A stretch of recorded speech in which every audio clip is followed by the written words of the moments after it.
All right, so I'm going to hopefully be answering all of your questions on the one-way Anova video right now. And I'm just going to go in order of the video. You can actually see there are timestamps over here if you wanted to follow along either on Edpuzzle, or I will post the YouTube link to the direct file as well so that you can go through it a little bit faster and easier. And hopefully I'll answer all of your questions, and if not, then I suggest that we just find a time to actually video chat one-on-one rather than this more static, me talking at a computer screen and you listening later. So to begin with, let's look at this first one here.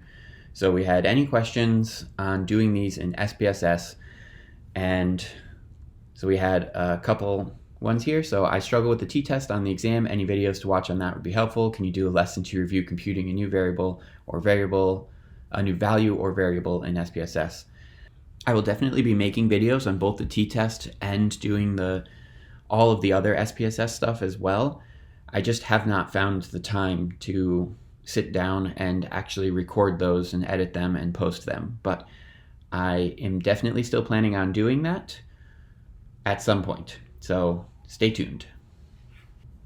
All right, next question we have is on the inferential statistics at approximately 2:15 is at the end of that section.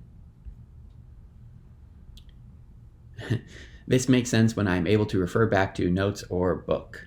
All right, so obviously we would love for you to be able to make sense of what inferential statistics is talking about without needing to refer back to your notes or book, but realistically, you're going to have all of those while you're preparing all of this stuff for your dissertation. So it's okay if you don't have every last detail memorized right this second. All right, next one. The basic definition of a one-way ANOVA. The end of this section was at approximately 6:34 in the video.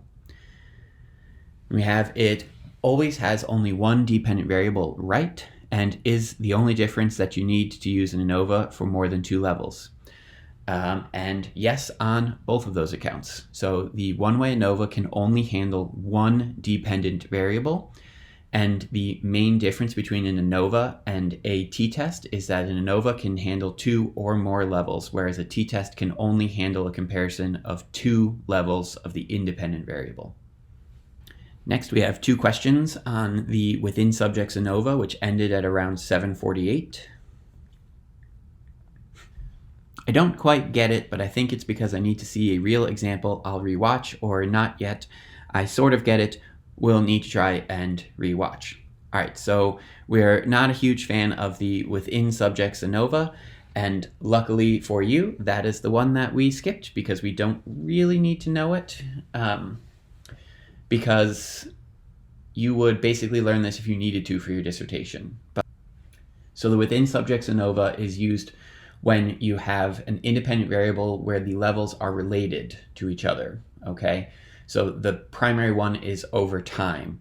So if you did something before you started teaching something, midway through, and then again at the end, that would have 3 levels. So we couldn't use a dependent t-test, and we would have to use a within subjects one-way ANOVA, because more than 2 levels for the independent variable, but the independent variable has related data.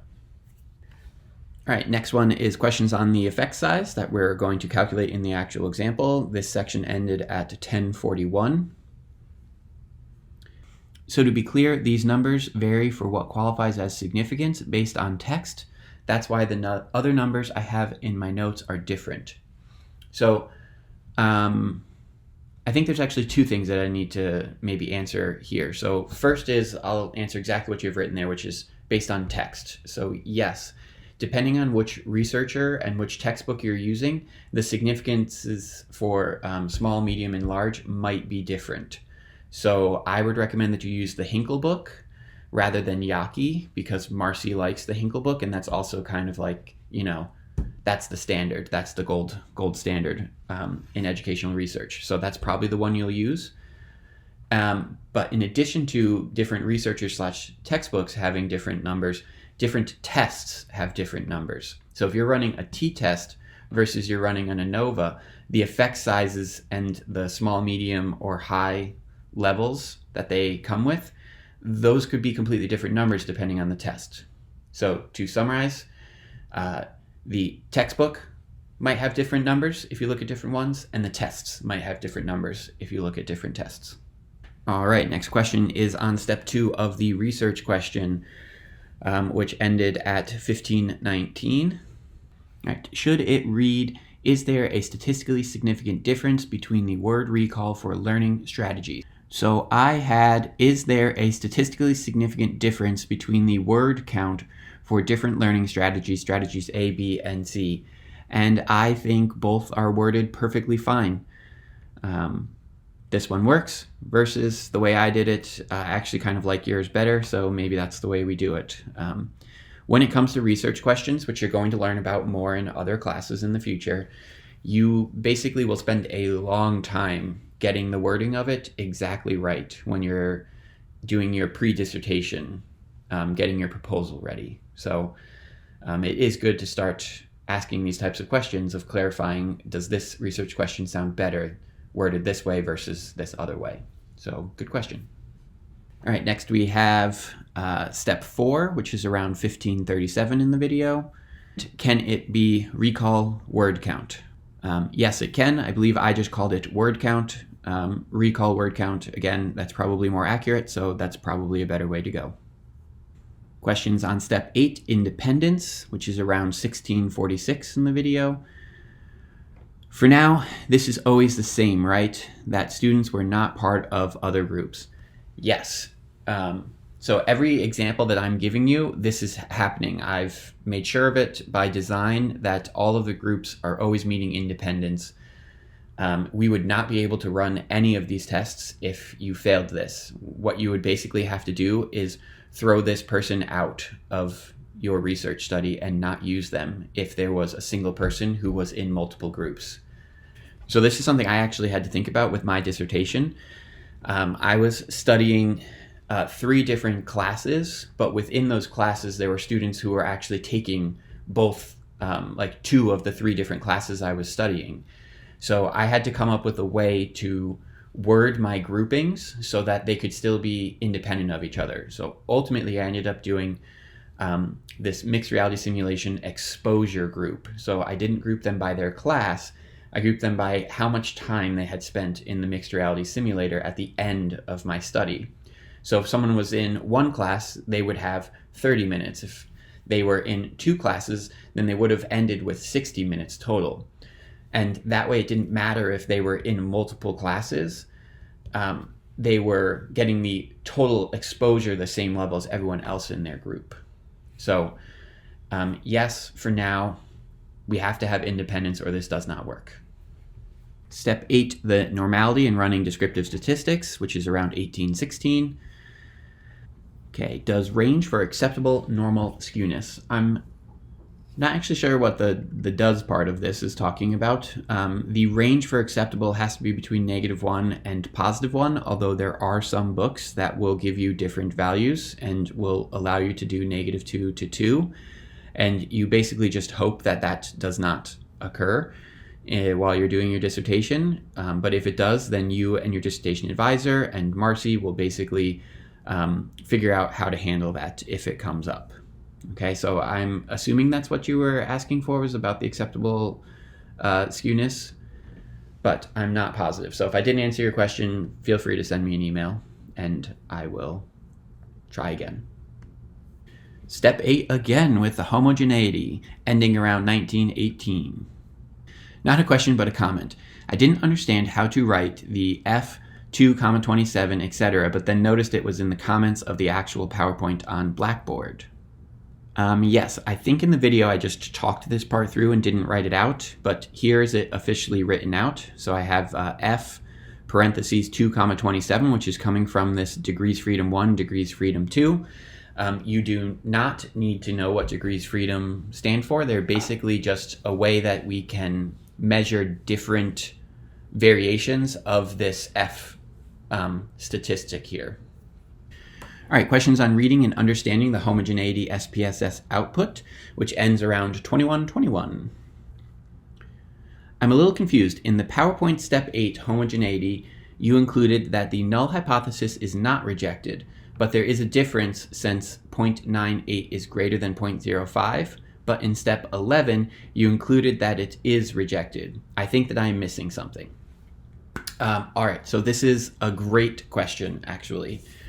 All right, so these are two completely separate things. What we did in step 8 with the assumptions is very separate than what we're doing in step 11, okay? So step 8, we have to meet this assumption before we can actually run the one-way ANOVA. And what this assumption is saying is we're assuming the variances are equal, okay? So we run a little test, get this Levine statistic, and find that the p-value for this assumption is 0.98, which means that we can assume that this assumption is correct, meaning that the variances are equal.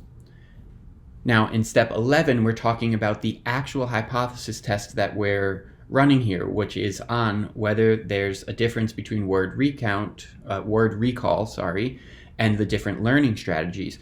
And that's using a different p-value. So that's using this p-value right here, which is less than 0.05, which means that it is a significance, which means we're rejecting the null hypothesis that word recall is going to be the same across all groups. So this is a really important distinction and a good question that you're asking here. And we just have to understand that these things are separate from each other.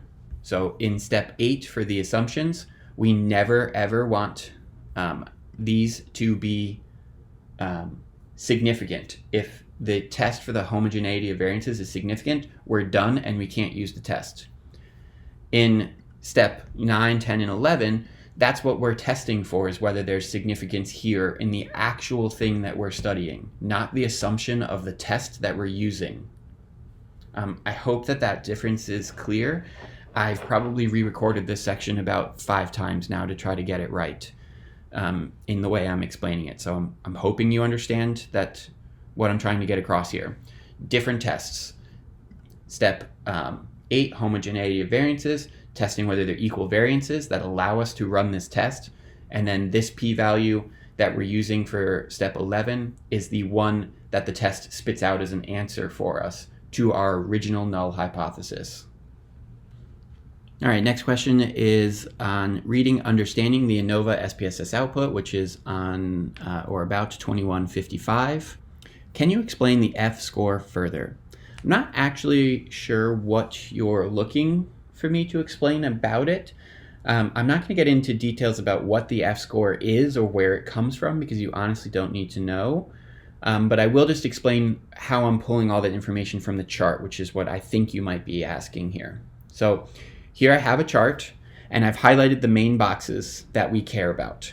So when I'm writing up this F score, I would say F parentheses 2, close parentheses, equals 38.07, comma, P less than 0.001. And the reason that we need to include the 2 and the 27 is because these degrees freedom, they define different F scores. So if we had degrees freedom 1, 27, it would be a completely different F score over here. And there may be other degrees of freedom that give us the same exact F score. So it's important for us to state which ones we're using, the 2 and the 27. And you don't need to know where those come from. It's honestly not important for you at this stage. So I'm hoping that answers what you wanted out of this with what the F score is. Questions on reading, understanding the post hocs, part 1, 2257. I'm having difficulty with the interpretation of the 000 being significant, whereas the 0.138 is not significant. All right, so remember that our alpha level that we established in like step 6 or 7 was 0.05. So if anything is greater than 0.05, then we're failing to reject the null hypothesis, which you did right, we accept the null. And some people are cool with that. I'm a more traditionalist in the statistics world, which we can't ever say that we accept the null hypothesis, we just fail to reject it. The 0, 0, 0, that's a very small probability of happening. It basically says it's not likely to happen, which means that we would reject the null hypothesis. So bigger than 0.05, fail to reject. Smaller than 0.05, we reject.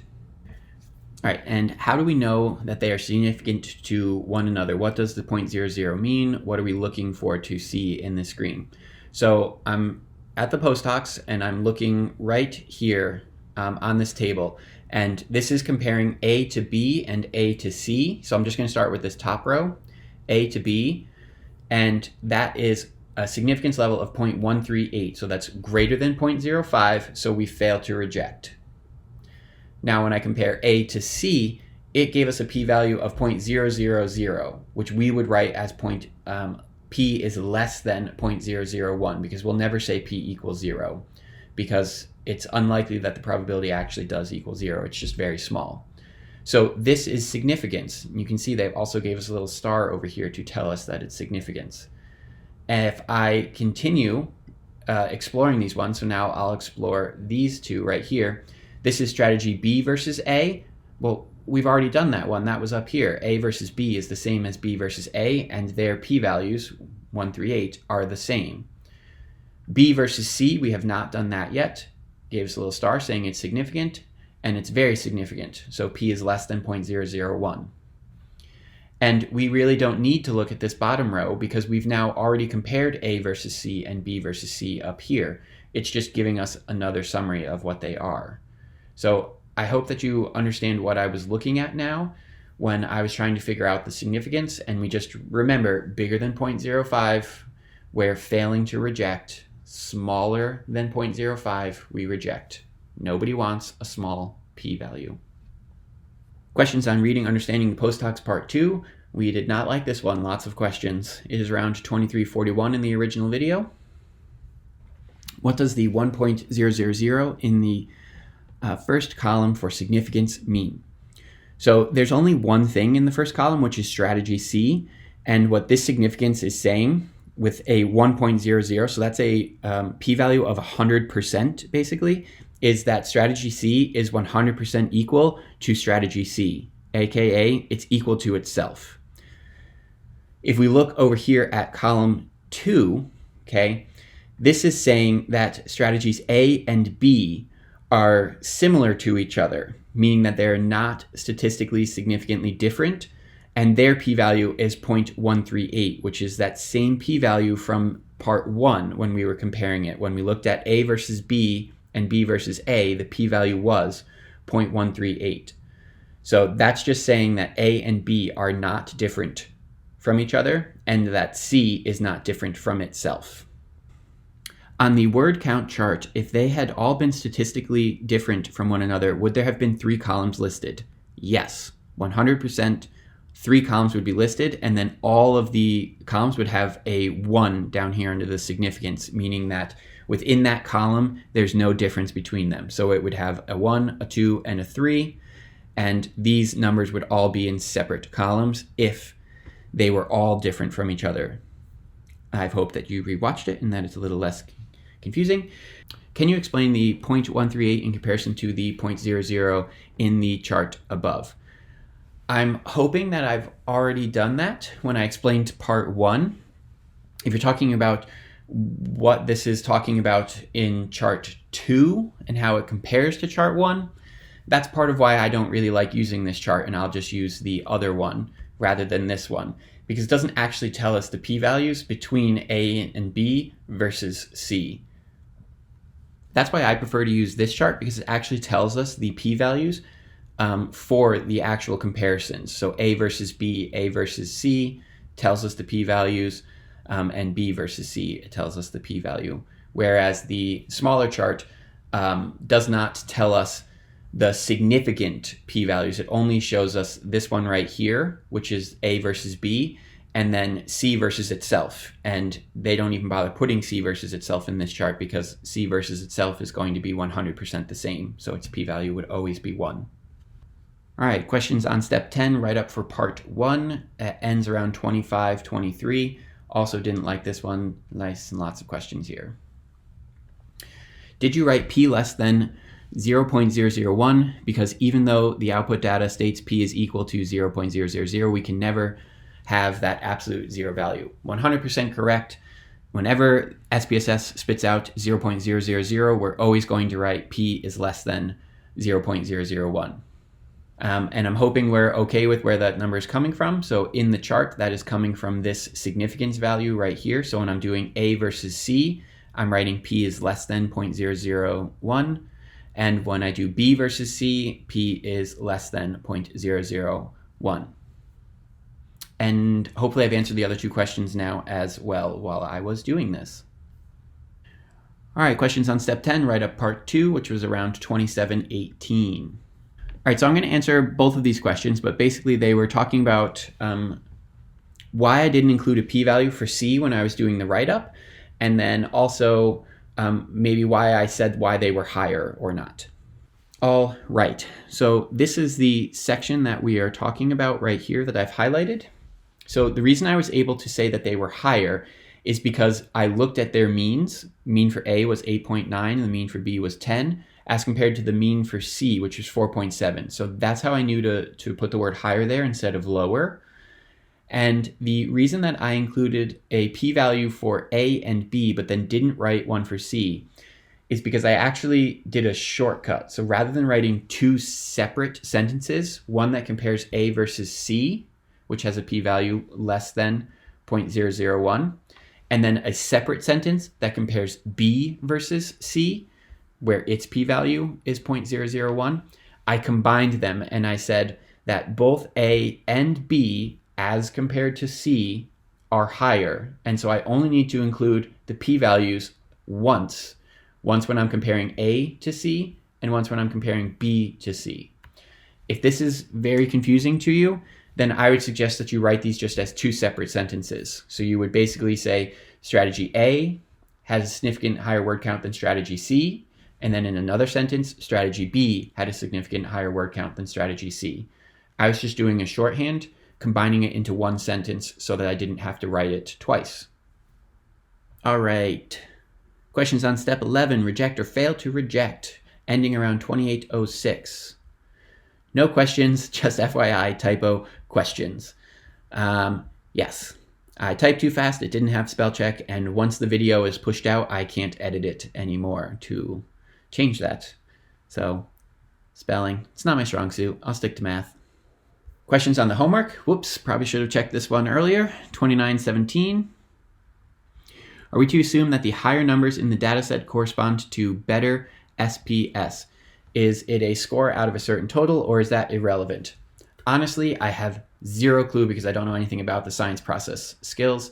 I just found this data set and used it because I knew that it was going to work for what we wanted and give us lots of good things to talk about. So I honestly have no idea what's better or not. And thankfully for us, we don't actually make that determination of what's a better score or a worse score. We just state what these scores are and whether they are significantly different or not. We're making zero real world applications right now anyway about whether that means that it's better or worse, or that your science process skills are better or worse based on the score. So that's something that you'll do in future classes, where you start taking what you write and connecting it back to the literature that you did to research before you ran these statistics, and then can say, based on the research and based on my findings, we can say blah, blah, blah, blah, blah. Okay, so for now, irrelevant. In the future, more important. Questions, comments, suggestions, 2939. That's the end of the video, I believe. I like the Ed puzzle as interactive, and I like the questions. I also like the video format, as I was able to pause and go back and rewatch more. Overall, I think I get it. Just a little confused about the p-values, aren't we all? Also, when will the answer to our questions be posted? Thank you and have a great night. When you're watching this video, that is when they are posted. Sorry I didn't get to it faster. This whole distance learning stuff, I'm finding to be quite challenging and very time consuming, at least in my district. When I'm filming these videos for my students, it's taking me approximately, 45 minutes to film a video, and then it takes me another 45 or so minutes to edit that video. And then depending on whether the websites are cooperating and my internet's working, it can take anywhere from another 30 to 2 hours to actually get it posted and up online. And that's just for one class. So I'm finding it very difficult to balance my workload right this millisecond. But hopefully that will get easier as we get more used to this. I hope I answered all of your questions on the one-way Anova video and that it cleared up some of the confusion you may have had around them. And if you feel like I've missed your question or that I didn't answer something fully, or maybe when I was explaining something I actually confused you more, feel free to reach out to me and we can find a time to chat on the phone or video chat or something to try to make sure that we clear up any misconceptions you have going forward.